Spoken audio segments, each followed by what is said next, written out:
ಓಂ ಶ್ರೀ ಮಂಜುನಾಥಾಯ ನಮಃ.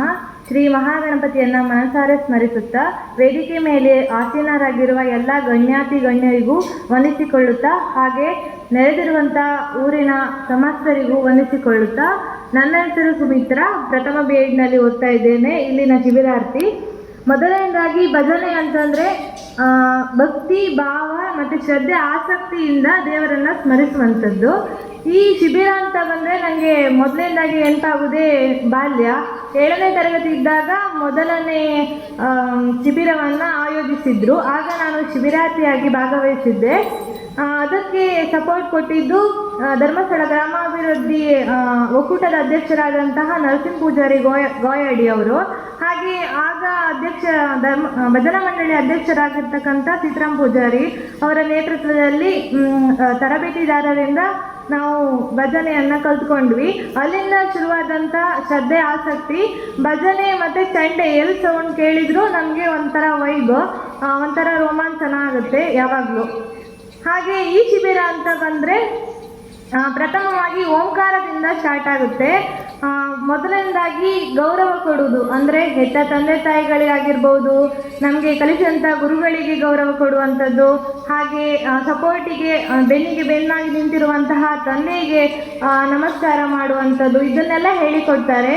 ಇದರಿಂದ ನಮಗೆ ನಮ್ಮ ಜೀವನದಲ್ಲಿ ಅಳವಡಿಸಿಕೊಳ್ಳಲೇಬೇಕು ಇದು ಇನ್ನೊಬ್ಬರಿಗೆ ಗೌರವ ಕೊಡುವುದನ್ನು, ಅದನ್ನು ಮೊದಲನೇದಾಗಿ ಹೇಳಿಕೊಡ್ತಾರೆ. ಹಾಗೆ ಪಂಚಭೂತಗಳಿಗೆ ಗೌರವವನ್ನು ಸಮರ್ಪಿಸಿಕೊಳ್ತೇವೆ ಮೊದಲನೇದಾಗಿ ಶಿಬಿರದಲ್ಲಿ. ನಂತರ ಭಜನೆಯನ್ನು ಹೇಳಿಕೊಡ್ತಾರೆ. ರಾಗ ತಾಳ ಎಲ್ಲವನ್ನು ಹೇಳಿಕೊಟ್ಟು ಅದರ ಅರ್ಥವನ್ನು ಸಹ ಹೇಳಿಕೊಡ್ತಾರೆ. ನಮಗೆ ಈ ವಿದ್ಯಾರ್ಥಿಗಳಿಗೆ ಅಂದರೆ ನಿಮಗೂ ಮಕ್ಕಳಿಗೆ ಮತ್ತು ವಿದ್ಯಾರ್ಥಿಗಳಿಗೆ ಅಥವಾ ಎಲ್ಲರಿಗೂ ಭಜನೆಯಿಂದ ಏನು ಅನುಕೂಲ ಅಂತ ಹೇಳಿದರೆ, ಈ ಶಿಬಿರದಿಂದ ನಮಗೆ ಏನು ಸಿಕ್ಕಿದೆ ಅಂತಂದರೆ, ಮೊದಲನೇದಾಗಿ ಶಿಸ್ತನ್ನು ನಾವು ಕಲ್ತ್ಕೊಂಡಿದ್ದೀವಿ.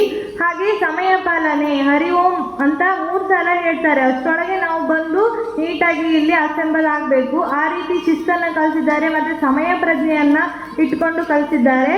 ಹಾಗೆ ಗೌರವ ಕೊಡುವುದು.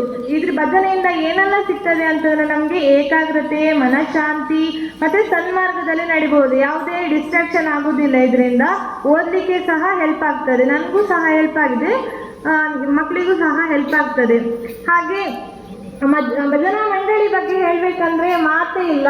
ಅವರಿಂದ ಕಲಿಯೋದೇನಂತಂದರೆ, ಸ್ವಯಂ ಸೇವಕರಾಗಿ ಯಾವಾಗಲೂ ಅವರು ತೊಡಗಿಸಿಕೊಳ್ತಾರೆ. ಅಂದರೆ ನಮ್ಮ ಗ್ರಾಮದಲ್ಲಿ ಆಗಿರ್ಬೋದು, ಯಾವುದೇ ಒಂದು ಸಮಾಜಮುಖಿ ಕಾರ್ಯಕ್ರಮ ಅಂತ ಆದರೆ ಅವರು ಸ್ವಯಂ ಸೇವಕರಾಗಿ ಕೆಲಸ ಕಾರ್ಯವನ್ನು ಮಾಡ್ತಾರೆ. ಹಾಗೆ ಏನು ಅವರದ ಆದಂತಹ ಸಹಾಯವನ್ನು ಮಾಡ್ತಾರೆ. ಯಾವಾಗಲೂ ಅವರು ಒಂದು ಸೊಸೈಟಿಗೆ ರೋಲ್ ಮಾಡೆಲ್ ಆಗಿದ್ದಾರೆ ಅಂತಲೇ ಹೇಳ್ಬೋದು ನಮ್ಮ ಶ್ರೀ ಮಹಾಗಣಪತಿ ಭಜನಾ ಮಂಡಳಿಯವರು. ಹಾಗೆ ಅದೇ ರೀತಿ ಕೊನೆಯದಾಗಿ ಹೇಳುವುದೇನಂತಂದರೆ, ಪ್ರತಿ ವರ್ಷವೂ ಈ ಥರ ಶಿಬಿರ ನಡೀಲಿ, ಪ್ರತಿಯೊಬ್ಬರು ಆಸಕ್ತರಾಗಿರ್ಬೋದು, ಹೆಚ್ಚಿನ ವಿದ್ಯಾರ್ಥಿಗಳು ಬರಲಿ. ಹಾಗೆ ಮನೆಯಲ್ಲೂ ಇವರ ಆಶಯವೇ ಅದೇ ಆಗಿದೆ, ಮನೆಯಲ್ಲೂ ಭಜನೆ ಆಗಬೇಕು, ಹರಿನಾಮ ಸ್ಮರಣೆ ಅಂಥದ್ದು ಎಲ್ಲ ಕಡೆನೂ ಪಸರಿಸಬೇಕು. ಭಜನೆ ಅನ್ನುವಂಥದ್ದು ಮನೆ ಮಾತಾಗಬೇಕು ಅನ್ನುವಂಥದ್ದೇ ಇವರ ಆಶೆ ಆಗಿರ್ತದೆ.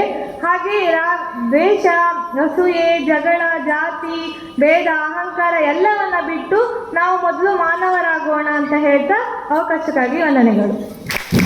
ಹೌದು, ಕಲಿಯುಗದಲ್ಲಿ ಹರಿನಾಮವು ನೆನೆದರೆ ಕುಲಕೋಟಿಗಳು ಉದ್ಧರಿಸುವಂತೆ. ಹೌದು, ಎಲ್ಲರೂ ಸಹ ಮನೆಯಲ್ಲಿ ಚಾಚು ತಪ್ಪದೆ ಮನೆಗಳಲ್ಲಿ ಸಹ ಭಜನಾ ಸಂಸ್ಕೃತಿ ಉಳಿಸಿ ಬೆಳೆಸುವಂಥ ಪ್ರಯತ್ನವನ್ನು ಮಾಡೋಣ. ನಮ್ಮ ಮುಂದಿನ ಕಾರ್ಯಕ್ರಮ ನಿರಂತರ ನಮ್ಮೊಂದಿಗೆ ಭಜನಾ ಕಾರ್ಯಕ್ರಮದಲ್ಲಿ ಭಾಗವಹಿಸುವ ಮೂಲಕ ಶೈಕ್ಷಣಿಕ